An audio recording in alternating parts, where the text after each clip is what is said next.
the lowest level of journalistic standards I've ever seen. So, would you expect Donald Trump to announce the signing of this? You're not going to answer my question? Why did you put her on? Breaking right now, the British bashing corporation has been embarrassingly owned live on air by a MAGA supporter after a ludicrous interview on the broadcaster's flagship Newsnight program, where Victoria Derbyshire, the host, invited a minor Democratic representative on air, Delia Ramirez, to suggest that Donald Trump is a fascist. So let me take you through this. This was the end of that interview. Watch. You call him a fascist. You believe that? I believe that to my core. Congresswoman Ramirez, thank you very much for talking to us here in the UK. Let's talk live now to Fred Fleites, who is a former Deputy Assistant to President Trump and also former Chief of Staff of the National Security Council. Thank you very much for speaking. And Victoria Derbyshire, because she's so used to right-wing politicians, conservatives in this country, just having to take the bullshit from the BBC without fighting back, got an earful when Fred Fleites, rather than answer her question, called out the British bashing corporation for its despicable reporting. Watch. Who was that you just interviewed? That is the Democratic Congresswoman for Illinois. I've never heard of her. So you what? put on the most far-left member of Congress you could find to lie to the British people about Trump's successes before you interview me. I honestly have never heard of her. It doesn't matter whether you've heard of her or not, with respect. She's been voted in by the people of Illinois. Because the BBC deceives them with people like this from the far left squad. Did you try to find a socialist to put her on the air? I mean, this is the lowest level of journalistic standards I've ever seen. So, would you expect Donald Trump to announce the signing of this? You're not going to answer my question? Why did you put her on? She's a democratically elected congresswoman. Did you even ask them? Forgive me, Did you ask the Democratic leadership? They wouldn't have been nearly as crazy as her, who said Trump is a fascist and a dictator. I mean, give me a break. How did you find this person? Would you like me to answer your question? Please. She's a democratically elected congresswoman for Illinois. She will be there when President Trump addresses Congress. We're speaking to a Democrat. We're speaking to a Trump supporter. That is you. Are you expecting? Yeah, well, I think the British people realize the hypocrisy here. But anyway, jumping to the minerals deal. Yes, we do. Yes, we do. Oh my goodness, inject that into my veins. I could watch it all day. Finally, someone calls out the British Bashing Corporation on air. Sadly, it's an American who has to do it. Father Calvin Robinson, Thomas Corbett, Dylan back with me. Thomas, wasn't that just brilliant? Because it's completely true, isn't it? The BBC effectively choose to put a nutcase Democrat on air to virtually unchallenged suggest that Donald Trump is a dictator and a fascist. And it's just totally par for the course, totally run of the mill. Right. And there's a saying that's being running around DC right now, and it's, we are so back. We are so back. We are not taking this anymore. Everyone is standing up. Everyone on the right of this is saying we are sick of it. We have had 4 years of this. Actually, we've had 8 years of it, because during Trump's first presidency, they did the same thing. We are taking this back. We are sick of hearing from these leftists that have gripped control of all of these things. You know, a great example you showed earlier, Rory Stewart, right, sits on his stupid podcast talking about how awful America is, how awful President Trump is. We just found out during the audit of USAID, the American taxpayers giving his wife $1 million a year. For him to then sit and talk about how awful America is and what an awful man Trump is. We are sick of these people. They've been doing it for too long, and it's all changing. But, you know, it makes me very sad to then look back at the state of England, because America is winning. They're winning so good. And it's the golden age of America. Meanwhile, the UK, we've got, what, 5 more years of commie Keir. It's so sad. I don't know how we save the UK, because America is just a rocket ship right now. It feels so good to be in DC. I don't think it feels as good to be in London. Oh, it doesn't. Trust me. You two have both escaped. I'm here trying to fight against the communist regime. Father Calvin, that was a moment, wasn't it? And actually, it frustrates me. Why do politicians in the UK not take that approach? Because they're weak, they're feeble, and actually the Conservatives in the UK aren't even Conservative. We've seen in many recent polls that if they were voting in the US election, they would have voted for Kamala Harris, who was a commie, for goodness sake. But I'm hoping that people eventually wake up to what the BBC is doing. We saw that because we're awake to this and we're in the independent media. But many people watch the BBC and think, oh, she said Trump's a fascist. It wasn't challenged, therefore Trump must be a fascist. It's disgusting. The challenge should have been, well, define fascist. Is it someone who's a military dictator who suppresses his political opponents? You know, what is Trump doing that is fascist? He's a democratically elected conservative politician who is enacting conservative policies. There's nothing fascist about that. They use these words to mean something different. The word fascist, the word racist, the word Nazi, all they mean these days is someone I dislike, someone I disagree with. It's pathetic. But for the BBC to be pushing this, which is still the major state-funded broadcaster in the UK, is very, very sad. It's unhelpful to our democracy, which they seem to want to protect at all costs. Will indeed. And I always think, Thomas, we're about maybe 5 years behind America, although things are massively speeding up. And I'd be fascinated to know your take on what's going to happen to the mainstream media, because if you look in the US, right, I mean, CNN, their ratings were down 80% for the inauguration. MSNBC is virtually finished because they haven't reported the truth for so long and people are just switching off. So is there a media revolution happening in America that will, in the end, sort of transfer over to the United Kingdom? But first, do you know that sleeping less than 6 hours per night doubles the risk of early death? Poor sleep is also linked to obesity, heart disease, high blood pressure, diabetes, depression, and a weakened immune system. Now, I've got to admit I've struggled with my sleep for quite a while. I've tried everything, but found it difficult to wind down and get to bed before 2 a.m. And I'm not alone. The CDC reports over 35% of adults in the US sleep less than the recommended 7 hours. Many sleep supplements contain melatonin and other ingredients that create dependencies, cause morning grogginess, and lose their effectiveness over time. So that's why I've started taking Evening Bean, which is a brand new product by Verso.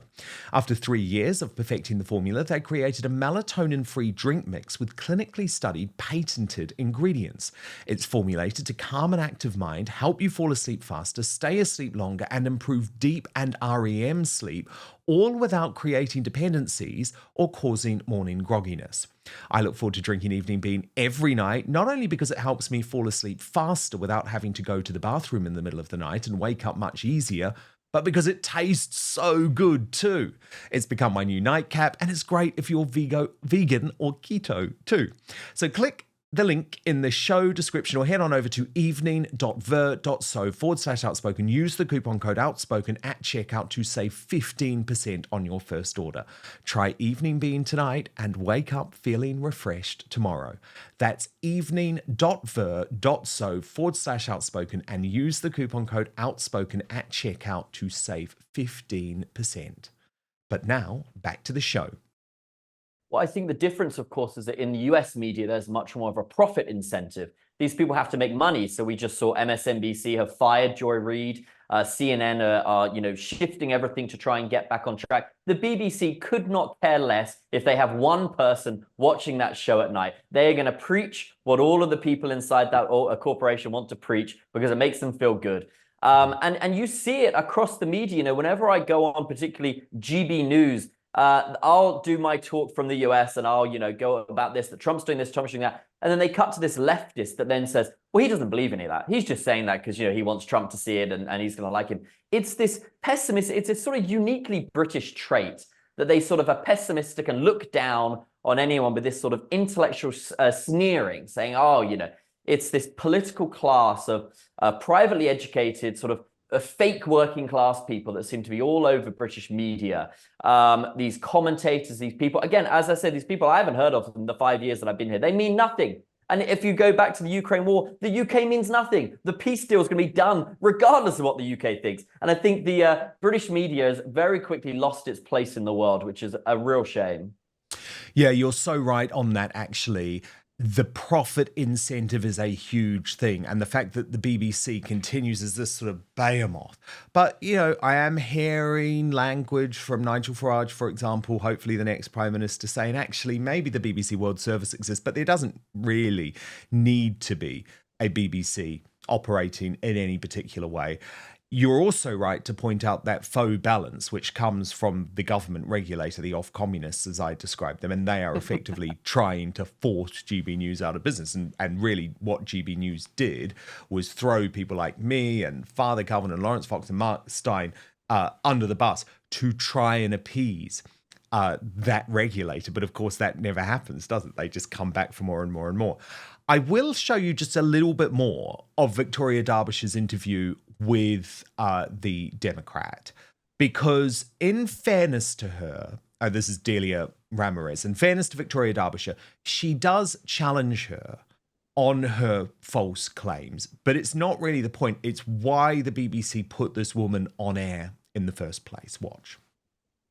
I mean, what I think you know for sure, what I do know, in fact, is that we have a president who has demonstrated that he's not a president, he's a dictator, helping support. Whoa, wait. Sorry. I'm just going to pause you on that word. He's a dictator. I mean, obviously, he won the popular vote. He won the Electoral College. So in no way is he a dictator. He's democratically elected by your people. Democratically elected by people and acting like a dictator. That is exactly what he's doing. He is telling us that Congress and members of Congress are not an equal branch and acting as if he can take over the authority of Congress and do whatever the heck he wants. That's exactly what he's doing, and that's exactly why I called him that. So she sort of did the bare minimum there, Father Calvin, right?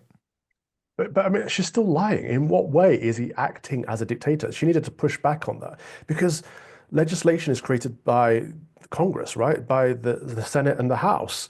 And the executive, who is the president, puts forward executive orders and enacts the legislation put forward from the House. So in what way is he a dictator? I don't understand this bizarre rhetoric that the far left keep using. Again, it's just a form of attack. And if they say it often enough, it begins to settle in people's minds, and they think, oh yes, he's a dictator. Yes, he's a fascist. Yes, he's a Nazi. It's like, it's absurd. We need to get beyond this. And the mainstream media isn't helping. Victoria Derbyshire did push back a little bit. I'll give you that, but not enough. It's just crazy talk from, and again, why select her?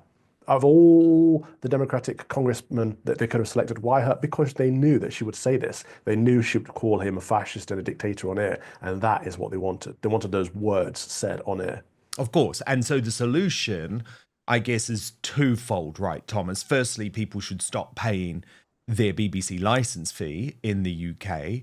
People power. Father Calvin was advocating for defunding the BBC many years ago. And actually, hundreds of thousands of people are stopping doing that, but the problem is officially that means you're not able to watch television whatsoever, which is just insane. So I guess that's the first thing people should do. And then the second thing people should do is switch off. And actually, if people were not watching the BBC, it would be a lot harder for them to ask for that amount of money and, you know, get into that independent media space, because once you're there, it's like opening up another world, isn't it? But I guess you need to be woken up first. Obviously, everyone who's already here is woken up, Thomas. Right. I mean, I really can't believe that people are actually paying the license fee. Is that people actually pay that? It's crazy. Yeah, and people are still being sent to jail for not paying it. It's insane. It's insane. Everything I learn about England is big. I'm like, we really put up with that? What is going on over there? But anyway, your question earlier of how did this person get on? I can tell exactly how the person get on. There's a far left producer at Newsnight that booked that person, knowing full well that was what they were going to say. And the Republican guy made a great point. Why didn't they reach out to Democratic leadership and put on one of the leaders of the Democratic Party that would have, would have loved to go on the BBC? But, they don't want that. They have an objective. They have a bias. So this idea that the BBC is impartial is a complete lie. I mean, when was the last time they put Marjorie Taylor Greene on that show? You would argue that woman is the Democrat they had on is very far left. She's probably as the alternative on the other side. They don't put her on. They would never put her on. So it is a shame that the BBC has fallen to such lows. It did used to be quite a good organization one day, but you're right. The independent media, although the UK struggles because don't they just lock you up if you tweet something you don't agree with? Well, indeed. I'm so happy to be here. Indeed, and I mean, I'm happy to be here. Yeah, you should be. I mean, I'm very I've got jealous. my freedom. If I tweet here, they can't put me in jail. If I tweet it from English soil, I can go to jail. It's outrageous. It is, and even Alison Pearson, the woman who I believe is the best mainstream media newspaper columnist in the UK, had a knock on her door from the Essex police over a post on X. It is utterly insane. Thank you so much for watching Dan Wootton Outspoken. Please click on my face just to the bottom left to subscribe to this brand new independent news source and turn on the notification bell so you'll be alerted to our brand new live shows, uncancelled interviews, and special royal episodes. Outspoken is also now available as a podcast, so you can listen to the show every weekday on the go, wherever you are.